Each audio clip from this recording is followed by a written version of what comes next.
This week I'm starting my heirloom tomatoes from seed in the greenhouse, and I want to share with you my top 10 must-have tomatoes that produce the best for me in my very hot zone 8 in southern Utah. In our heat, heirloom tomatoes can struggle, but the ones I'm going to talk about are the ones that perform very well for me, plus the texture and the flavor is excellent. When I talk about heat, I'm talking about 4 months out of the year that our temperatures are reaching 100 degrees or even higher, and the humidity is really low. This is really hard on heirloom tomatoes, or any tomato for that matter. Every year I grow at least 35 to 45 different types of heirloom tomatoes and always try some new ones because you never know when one's going to outperform one of your favorites and then become one of your new favorites. These tomatoes that I'm talking about aren't in any particular order. I love them all, and it was really hard for me to whittle it down to my favorite top 10. This first one is probably one of the prettiest tomatoes that I've ever grown, and it's called Mushroom Basket. It's heavily pleated. It has a watermelonish pink color. The flavor is outstanding. It's mild and sweet. It's a big tomato that can weigh up to a pound and sometimes just a little bit more. When you slice it, it's absolutely beautiful because of those pleats. It's great for a caprese salad or sliced and put on a sandwich. Mushroom Basket has few seeds and it's very meaty. It just has less gel to it. It's an indeterminate tomato and a huge producer. Even though it's an indeterminate tomato, the plant size itself stays smaller than most of my indeterminate tomatoes.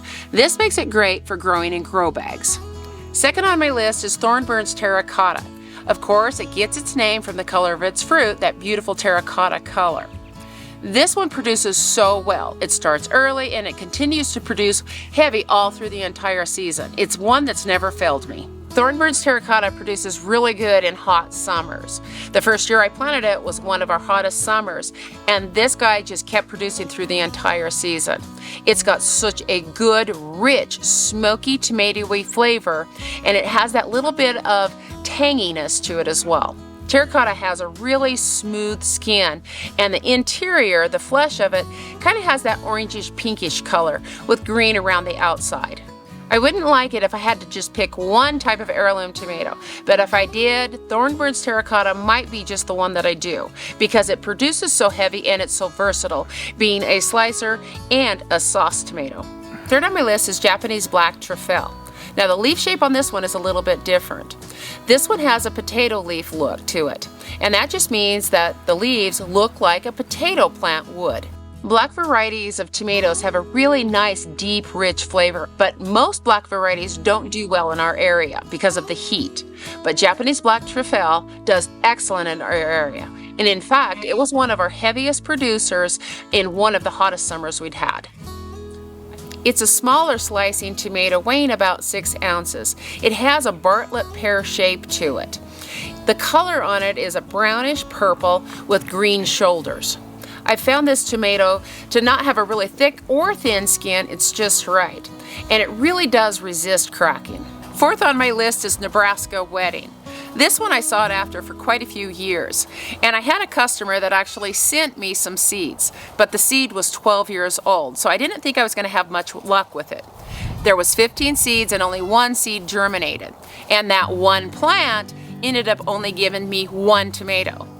But I saved the seed off of it, didn't think it was going to be very hopeful, and planted it next year. And then it became a favorite, and it was hugely productive. Nebraska Wedding tomato got its name because it was given as a gift, the seed was. And even still today, brides receive it to put it in their trousseau. That's pretty cool.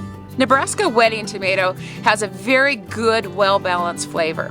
It has a really nice, smooth skin, and it's an apricot orange.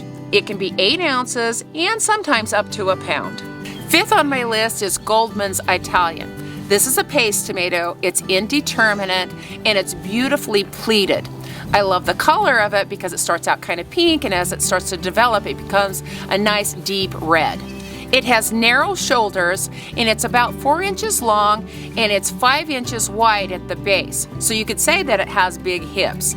This guy can be big, up to a pound. Even though the skin is pleated, it's still really easy to process and get those skins off. It's fig-shaped and it has a nice, firm flesh in it. which is great for a paste tomato. And it has made one of the best, thickest, richest sauces I've ever made. The vine is very vigorous and it's heavy yielding. It doesn't make a good slicer, but it's a great cooking tomato for your sauces and your paste.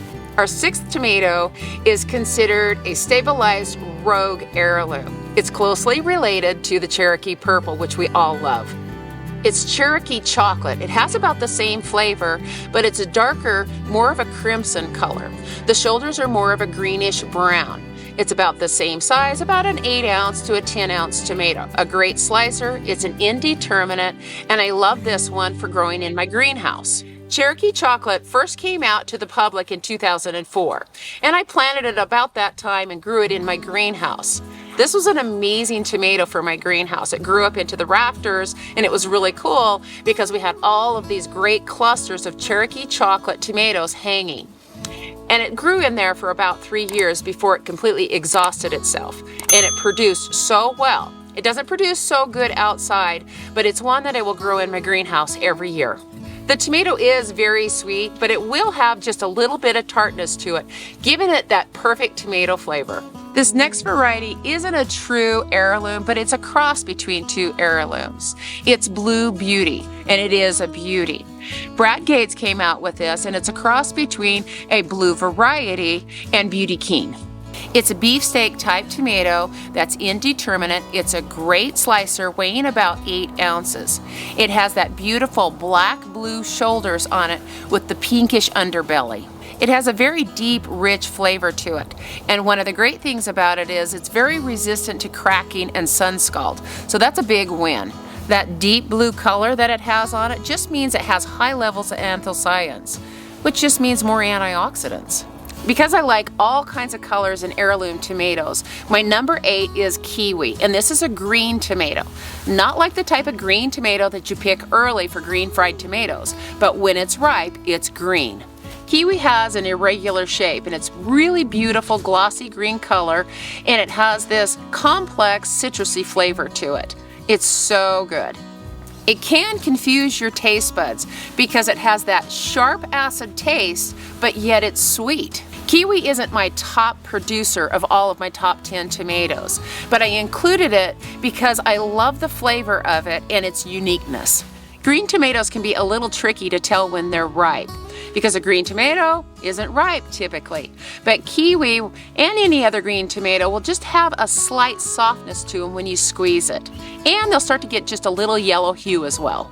Number 9 is Dr. Wyches, and this one is gaining a lot of popularity for a lot of reasons. It's a huge producer of huge tomatoes. This one is an indeterminate tomato, and it can weigh up to a pound and even more.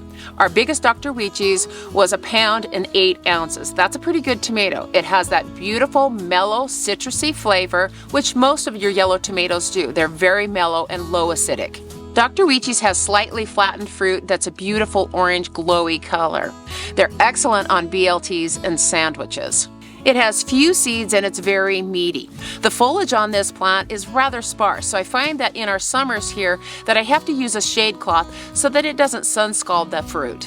Most of the time with these large heirloom tomato fruits, they start out really big, and as the season goes, they start to get a little bit smaller. This is really typical. My number 10, I could almost say, is my absolute favorite.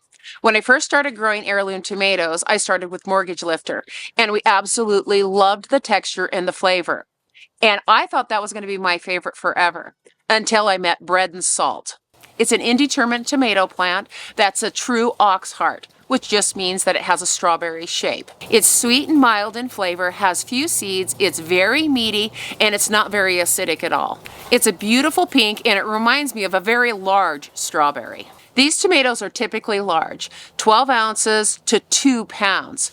This was one of the biggest tomatoes we've ever grown, weighing in at just under 2 pounds at 1 pound 15 ounces. What a beautiful tomato it was. The leaves on Bread and Salt are naturally wispy, and it will need support. It's not a very sturdy plant, and it's going to produce a lot of big, heavy tomatoes, so a tomato cage would really be recommended.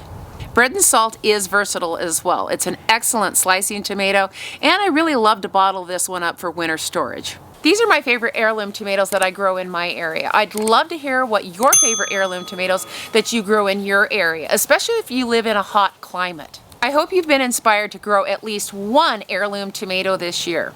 May God bless you in a productive garden this year, and I'll see you next time.